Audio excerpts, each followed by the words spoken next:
Pamahagi ng ASF vaccine para sa mga alagang baboy, tiniyak ng Department of Agriculture. Ito'y kaugnay ng kanilang pagitiyak sa pagkakaroon ng sapat na supply ng baboy ngayong nalalapit na holiday season. Si Clazel Pardilla ng PTV sa Balitang Pambansa. Lechong baboy, hamon at barbecue. Ilan lamang yan sa masasarap na putahing baboy na inihahanda sa Pasko. Ngayon pa lang pagtitiyak ng Department of Agriculture at grupo ng mga hog producer, sapat ang supply ng baboy sa parating na Christmas season. I think we have enough supply. Actually, I was looking at the import numbers the other day and lumalabas, there's 10% more importation of pork this year than last year. Ginawang computation. So we make sure the past 2 months, 3 months na nakahanda na po tayo dito sa season ng December. Sa price monitoring ng DA, sumampa na ng 10 hanggang 25 pesos ang kada kilo ng baboy.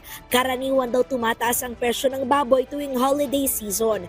Pero gate ng DA, Marami ngayon supply na dumating nakita ko sa pier so it should stabilize. Puspusa na ang DA sa pamamahagi ng ASF vaccine. 10,000 bakuna ang naiturok na. Layo nitong maprotektahan ang mga baboy laban sa ASF at para mapigilan ang pagkalat ng sakit sa hayop. Inatasan na ng Agriculture Department ang Bureau of Animal Industry na magtatag ng quarantine station sa Metro Manila at mga kalapit probinsya. Magsisilbi itong checkpoint upang inspeksyonin ang mga dalang hayop na posibleng may African swine fever at bird flu. Mahalagang border control lalo't mabilis kumalat ang ASF habang itinuturing naman na zoonotic disease ang bird flu o posibleng makahawa sa tao. Simula sa susunod na taon, inaasahang magsasagawa ng regular na pagpupulong ang Agriculture Council. Binubuo ito ng mga opisyal ng DA, magsasaka, mangingisda at stakeholders sa industriya.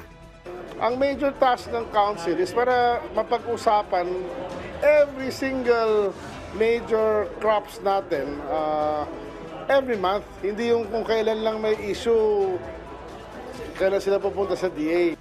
Clazel Pardilla para sa Pambansang TV sa Bagong Pilipinas.